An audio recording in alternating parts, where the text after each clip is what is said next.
It matters who advise you in this life, in this arat. Make sure you don't take advice from everybody. It matters who advise you, seriously. He said, so on the advice of his counselor, the king made 2 gold calves.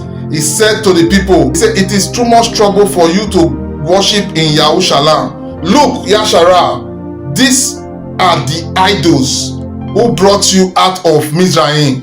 Just like the counterfeit, the counterfeit, the one they call Jesus today that they said is the Messiah today. The image that Roman Empire brought to deceive the whole world said is the Messiah. They call it iesus before. iesus, that they call it iesus, that they call it before. Later they now put letter J.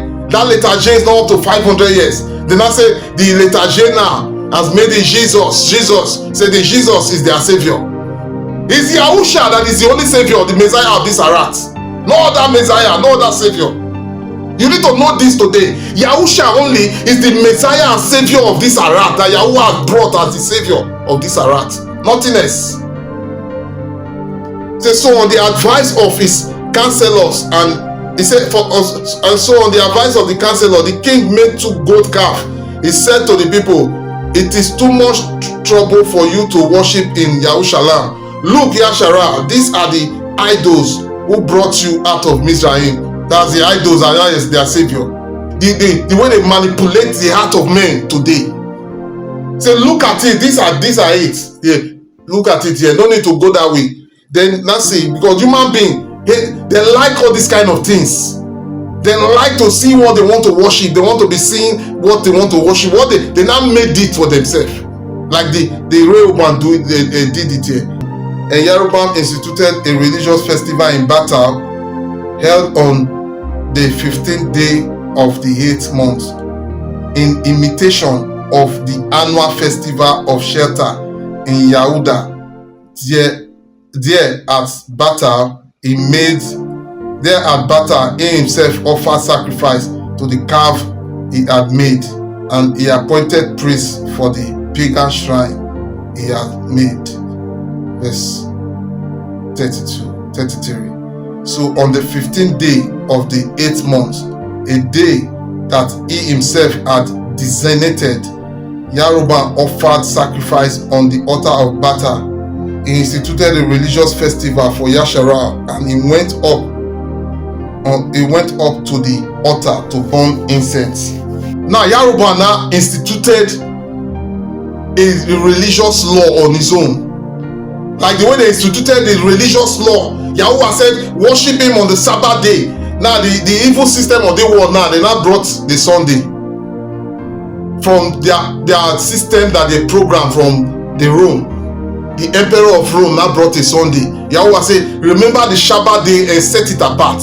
They now brought a Sunday on their own, imitating the truth of YAHUAH. Like Rehoboam instituted his own laws that they are following. He now erects a priest from the common people. And YAHUAH brought his own Kohanim, which they translate to priests, from the tribe of Labaim. Labaim is what they translate to Levites.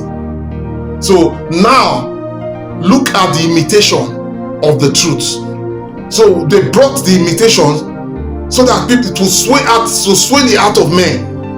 And when they sway your heart now, you will now weigh the two. This one look more easy for me. Let me just follow this one. Because the ways of YAHUAH can never be the ways of man. Never.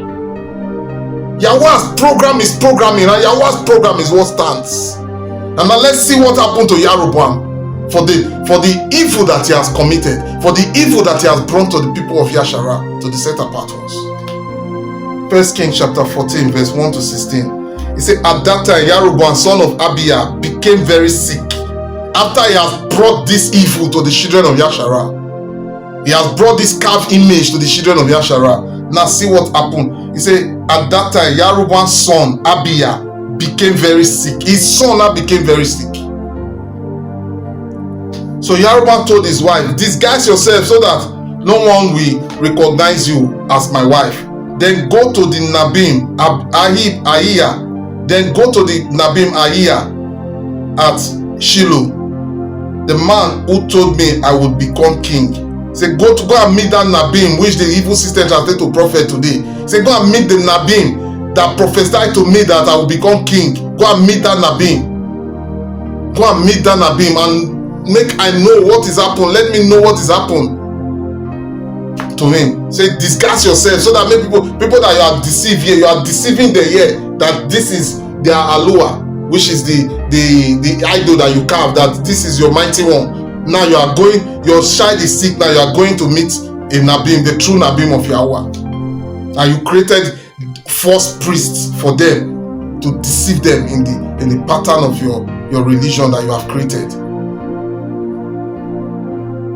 So Yaroboam told his wife, disguise yourself so that no one will recognize you as my wife. Then go to the Nabim Ahiah at Shiloh, the man who told me I would become king. He said, take him a gift of 10 loaves of bread, some cakes and a jar of honey, and ask him what will happen to the boy, which is his son that is sick now. So Yaroboam's wife went to Ahijah's home at Shiloh. He was an old man. He was an old man now and could no longer see. Verse 14. In addition, YAHUAH will raise up a king over Yasharah who will destroy the family of Yaroboam. This will happen today. Today, as I'm talking to you now, YAHUAH said it will happen today. Even now. It will happen today, and even now it's happening already. And before you get back to where your husband is, the problem that your husband has caused the repercussion of the problem that Jeroboam has caused will come back to him. It will happen now, like now. So you that is deceiving people, putting people's mind in the evil part of destruction, this same problem will come to your life. You are twisting the daba of YAHUAH. The problem that YAHUAH is pronouncing on Yaroboam here will come to your life. You cannot deceive the people of YAHUAH and succeed. Yes, you will think you are succeeding. No, at the end of the day, the repercussion is on your head. He said, then YAHUAH will shake Yasharah like a reed wiped about in a stream. He will uproot the people of Yasharah from this good land that he gave their ancestors, and will scatter them beyond the Euphrates River, for they have angered YAHUAH with the Asherah poles they have set up. They have set up for worship. Say, YAHUAH will scatter them all over. He say, verse 16. He say, verse 16 say, YAHUAH will abandon Yasharah because Yaroboam sinned and made Yasharah sin along with him. YAHUAH will abandon them. This is the image that Yaroboam brought. Say, this is the image that saved them from destruction, from the image that brought them from Mizraim. And you can imagine that.